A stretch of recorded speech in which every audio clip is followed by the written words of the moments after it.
नमस्कार, मैं समर भूमि रोहित शर्मा।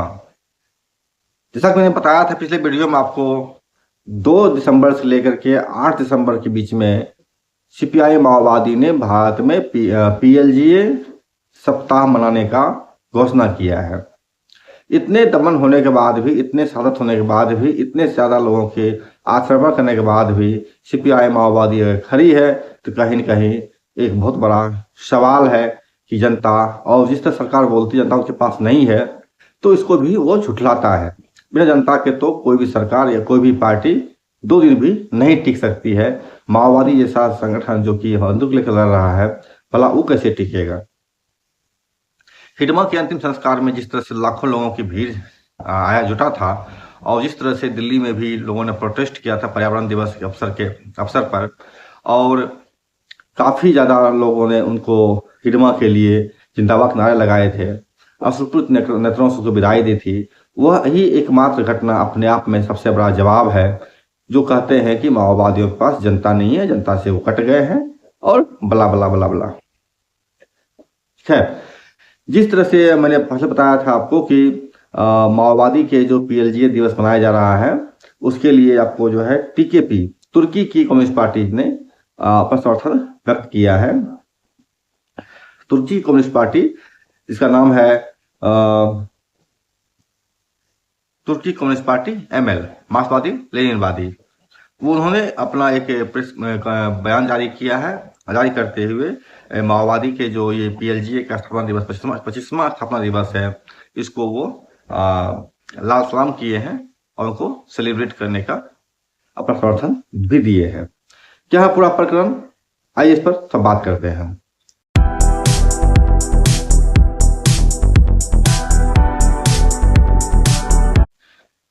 टीकेपी यानी तुर्की कम्युनिस्ट पार्टी, मार्क्सवादी लेनिनवादी, इन्होंने जो है आपको एक प्रेस बयान जारी किया है, और जो भारत की सीपीआई माओवादी के नेतृत्व में जो 25वां पीएलजीए स्थापना दिवस मनाया जा रहा है, 2 दिसंबर से 8 दिसंबर के बीच में, तो इस पर उन्होंने अपना एक बयान जारी किया है। वो बयान जो है वो क्या है, वो इस पर वो सुन लेते हैं। इसमें वो शुरुआत ही करते हैं टैगलाइन देते हुए माओ त्से-तुंग के वक्तव्य से। माओ त्से-तुंग का यह वक्तव्य कि जिन लोगों के पास सेना नहीं है उनके पास कुछ भी नहीं है, इस कोट से, इस प्रेस विज्ञप्ति का वो शुरुआत करते हैं। वो लिखते हैं, भारत की कम्युनिस्ट पार्टी माओवादी के नेतृत्व में लड़ रही जन मुक्ति गुरिल्ला सेना, पीपुल्स लिबरेशन गुरिल्ला आर्मी का हिंदी नाम यही होता है, शॉर्ट फॉर्म में इसको बोलते हैं पीएलजीए, अपने संघर्ष के 25वें वर्ष में प्रवेश कर चुकी है। भारत में लोकतांत्रिक जनक्रांति और समाजवाद एवं साम्यवाद के संघर्ष की अग्रणी संगठित शक्ति के रूप में पीएलजीए ने इस ऐतिहासिक अवसर पर हम भाकपा माओवादी की केंद्रीय कमेटी, पार्टी कार्यकर्ताओं, सदस्यों और सेनानियों, पीएलजीए के कमांडरों और सेनानियों, मजदूर वर्ग, गरीब किसानों और भारत की मेहनतकश जनता को अपनी हार्दिक शुभकामनाएं देते हैं। हम उन अमर शहीदों को भी अपनी गहरी श्रद्धांजलि अर्पित करते हैं जिन्होंने 2 दिसंबर 2000 को गठित पीएलजीए के झंडे तले लड़ते हुए कॉमरेड चारू मजूमदार द्वारा स्थापित जन संघर्ष की अग्रिम पंक्ति में खड़े होकर अपने जीवन और रक्त का बलिदान दिया। आगे लिखते हैं, भारत में लोकतांत्रिक जनवादी क्रांति आज एक कठिन दौर से गुजर रही है। एक और भारतीय शासक वर्ग साम्राज्यवादियों की मदद से भाकपा माओवादी और उसके नेतृत्व वाली पीएलजीए के विरुद्ध कगार ऑपरेशन चला रही है, तो दूसरी ओर सोनू और सतीश जैसे देशद्रोहियों के नेतृत्व में आंतरिक विघटनकारी हमले आयोजित किए जा रहे हैं। जब यहाँ पर ये बात आया है तो मैं आपको बता दूं कि जब भी कोई युद्ध लंबा चलता है या कोई भी युद्ध होता है, तो उस युद्ध से दोनों ही पक्ष सीखते हैं। दुश्मन से रणनीति, उसके दाव पेच से सीखते हैं। जब सीपीआई एमएल की स्थापना भारत में हुआ था, सीपीआई एमएल जो कि चारू मजूमदार के नेतृत्व में किया गया था, और वही पटवृक्ष भरते भरते सीपीआई माओवादी बना, और अभी इनका नई चीजें बनी है, जनसेना है, पीपल्स गुरिल्ला आर्मी वगैरह। तो इन लोगों ने जो रणनीति को अख्तियार किया था, उस रणनीति से शासक वर्गों ने भी बहुत कुछ सीखा है। और इनकी जो रणनीति था दीर्घकालीन लोक युद्ध, इस दीर्घकालीन लोक युद्ध का जो सिद्धांत माओ त्से ने दिया था, इसके जवाब में भारत के शासक वर्गों ने और खास करके साम्राज्यवादियों के ने जो अध्ययन किया है तमाम आंदोलनों का, उससे वो सीख करके LIC का फॉर्मूला लाए हैं।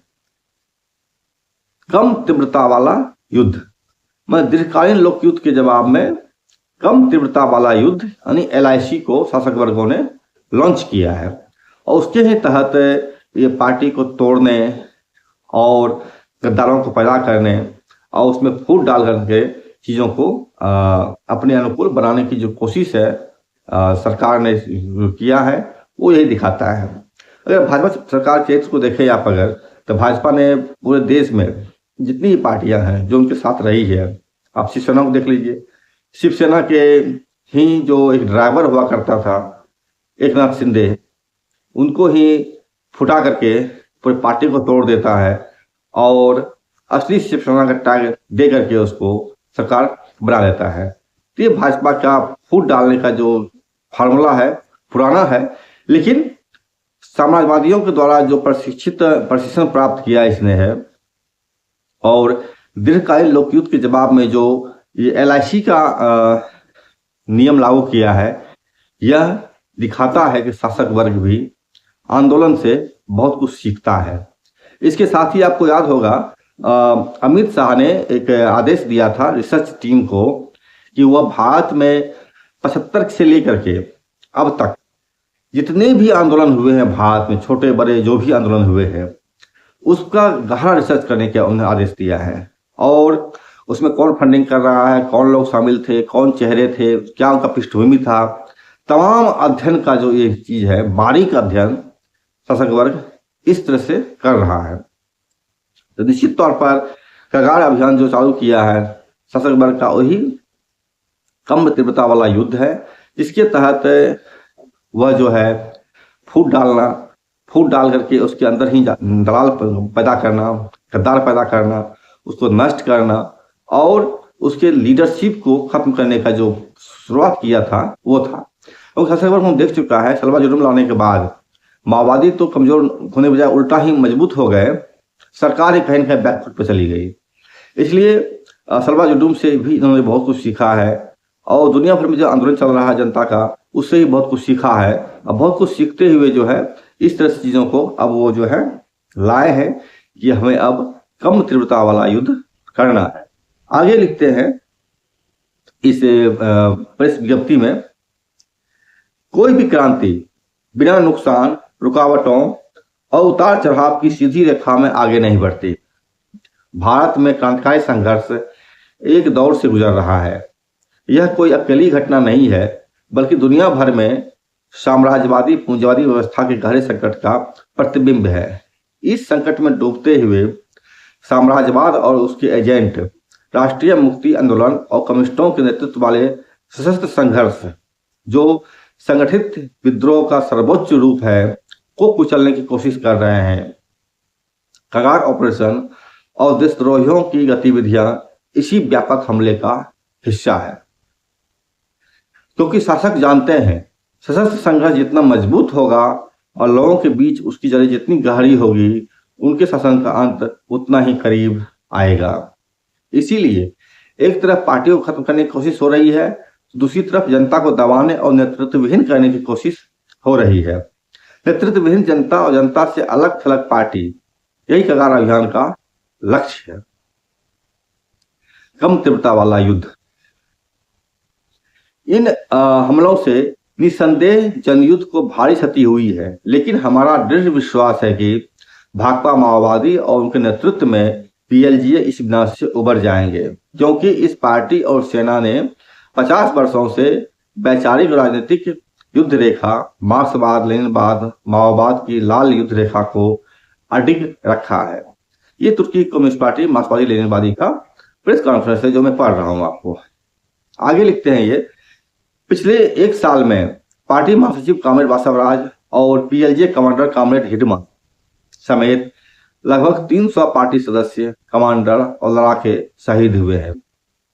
वहीं पीएलजीए के अभियानों में 116 दुश्मन सैनिक और पुलिसकर्मी मारे गए हैं। ये महत्वपूर्ण आंकड़ा है। अक्सर सुना जाता है कि माओवादी को ही पुलिस मारती है और माओवादी के हमले, माओवादी साथ जब इंकॉन्टर चलता है उसमें पुलिस को कुछ भी नुकसान नहीं होता है। लेकिन इस प्रेस विज्ञप्ति में बताता है कि अगर पार्टी को 300 लोगों के नुकसान हुआ अगर है तो सरकार को भी 116 दुश्मन सैनिक और पुलिसकर्मी का भी नुकसान उनको उठाना पड़ा है। शहीद साथियों का बलिदान और पीएलजी द्वारा अपनाया गया रास्ता कगार अभियान के विरुद्ध सुरक्षा का एक रेखा है। पिछले एक साल में पार्टी महासचिव कॉमरेड बासवराज और पीएलजे कमांडर कॉमरेड हिडमा समेत 300 पार्टी कमांडर सदस्य, कमांडर लड़ाके शहीद हुए हैं। वहीं दूसरी ओर शहीद साथियों के बलिदान और पीएलजे द्वारा अपनाए गए संघर्ष के रास्ते ने कगार अभियान के विरुद्ध एक मजबूत दीवार का काम किया है। साथ ही आत्मसमर्पण करने वालों की गलत मानसिकता पर प्रहार किया है।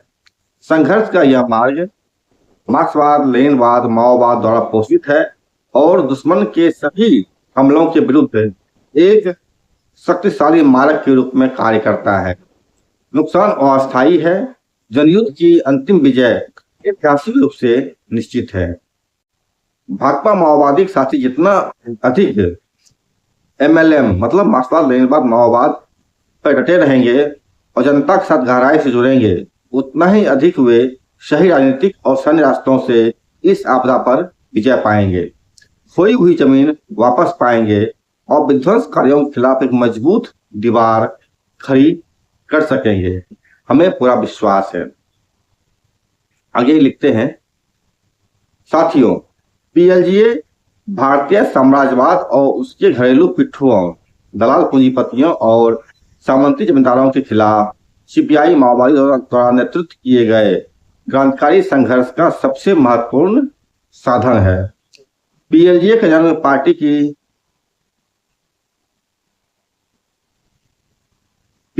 जन्म जनता की क्रांति के पथ से हुआ है। जनयुद्ध की युद्ध रेखाओं से तथा इसका गठन और सुदृढ़ीकरण कॉमरेड चारू मजूमदार की क्रांतिकारी परंपरा की चिंगारी से हुआ था। जब तक भारत में जनयुद्ध को जरूरी बनाने वाली परिस्थितियां, अत्यधिक असमानता, निर्मम शोषण, गरीबी, भूखमरी, वंचना और पिछड़ापन बना रहेगा, पीएलजी के जीत की गारंटी बनी रहेगी। कोई भी ताकत इसे नष्ट नहीं कर सकती। ना तो कगार अभियान और ना ही आंतरिक गद्दार भाकपा माओवादी और उसके पीएलजी नेतृत्व को पराजित कर पाएंगे। अस्थायी सफलता का झूठा भरोसा किसी काम का नहीं होता। भारत का प्रतिक्रियावादी शासक वर्ग पराजित होगा, जनयुद्ध विजयी होगा। जैसा कि हम पीएलजीए की स्थापना की 25वीं वर्षगांठ मना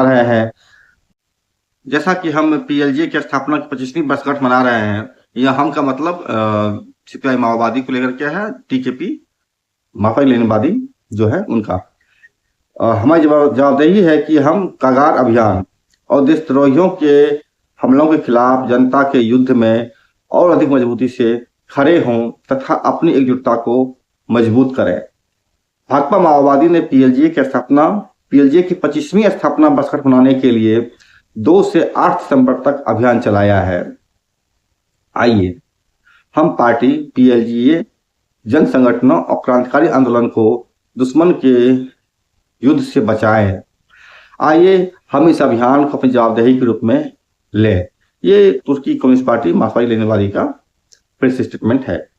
इस ढांचे के तहत आइए हम भारतीय जनयुद्ध के समर्थन में विभिन्न कार्रवाइयां करें तथा कगार अभियान और परिसमानवादी हमलों के खिलाफ संघर्ष और एकजुटता को और मजबूत करें। इस जिम्मेदारी को पूरा करना हमारा अंतर्राष्ट्रीय कर्तव्य है। इसी कर्तव्य की भावना के साथ हम एक बार फिर पीएलजीए की स्थापना की 25वीं वर्षगांठ को लाल सलाम कर रहे हैं। सीपीआई माओवादी और नेतृत्व वाली पीएलजीए अमर रहे, जनयुद्ध अमर रहे, मार्क्सवाद, लेनिनवाद, माओवाद अमर रहे, सरबराह अंतर्राष्ट्रीयतावाद अमर रहे, तुर्की की कम्युनिस्ट पार्टी मार्क्सवादी लेनिनवादी। नवंबर 2025 को यह प्रेस बयान जारी किया गया था। तिथि नहीं दिया है इसमें, किस तिथि को जारी किया गया था, फिर मैं तिथि नहीं बता पा रहा हूँ आपको, लेकिन नवंबर के महीने में ये जारी किया गया था। और मुझे ये अनुवाद करना पड़ा है एआई के माध्यम से हिंदी में। तो ये पूरा इनका प्रेस वक्तव्य था, जो कि तुर्की कम्युनिस्ट पार्टी ने भारत की सीपीआई माओवादी के पीएलजीए की 25वीं वर्षगांठ के अवसर पर जारी किया गया है। पता नहीं ये वर्षगांठ है जो मनाने की परंपरा है और लोग मना रहे हैं, आज की विषम परिस्थिति में ये किस तरह से कर पाएंगे, और शासक वर्गों के लगातार जो हमले हो रहे हैं, चाहे पार्टी के अंदर से हमला हो रहा हो या पार्टी के बाहर से हमला हो रहा हो, इसको किस तरह से कर पाएंगे, ये तो आने वाला वक्त ही बताएगा। बहरहाल पार्टी के जो महासचिव माने जा रहे थे, 5वें महासचिव देव जी, वो पुलिस के हिरासत में हैं और 50 लोगों के साथ जो उनके साथ गिरफ्तारी हुई है, हिटमा की शहादत हुई है। इसके बाद चीजें किस रूप में आएगा ये तो नहीं पता, लेकिन एक चीज जो दिखता है वो ये दिखता है कि जिस तरह से भारत सरकार या पुलिस विभाग छत्तीसगढ़ में आंध्रा वाले, तेलंगाना वाले, छत्तीसगढ़ वाले का एक डिवीजन कर रहे थे, तो अब लगता है कि छत्तीसगढ़ में जो भी नेतृत्व कर रहे हैं मूलतः आदिवासी ही हैं, उसके लीडर भी आदिवासी हैं, जनता भी आदिवासी है, और ये दोनों ही अपनी लीडरशिप कर में हैं, सर्वोच्च पद पर हैं, और इस संघर्ष को किस तरह से आगे ले जाएंगे ये आपको 25वीं वर्षगांठ बनाने का जो इन्होंने संकल्प दोहराया है, इस संकल्प ने एक बार फिर अमित शाह के अभियान पर सवाल उठाया है, और वेणुगोपाल और सुपेश जैसे जो जिसको महागद्दार ये लोग बोल रहे हैं, उनके बारे में तो उनको भी एक्सपोज किया है और उनको भी कटघरे में खड़ा करने की कोशिश किया है कि ये गद्दारी का जो सिलसिला दिए हैं वो सिलसिला जो है संघर्ष को नहीं रोक सकता जब तक कि जनता की समस्याएं हल नहीं होती, पुलिस का अत्याचार बंद नहीं होता, फर्जी मुकदमे जो पुलिस जनता को कर करके उनको प्रताड़ित करती है और उसके जो आवाज को बंद करने की कोशिश होती है, यहाँ तक कि चैनल मेरा ही बंद करने का प्रयास धमकी मिल रहा है, प्रयास किया जा रहा है। तो ये सब चीजें जो है उसी दिशा की ओर, उसी को प्रोत्साहित करेगा। अगर पत्रकारिता नहीं बचेगी, अगर जनता की आवाज ही नहीं बचेगा, अगर तो इसकी अभिव्यक्ति किस रूप में होगा कौन जानता है। नमस्कार, मैं स्वर भूमि सरोज शर्मा। चल देखिए, लाइक कीजिए, शेयर कीजिए, हमसे जुड़े रहिए।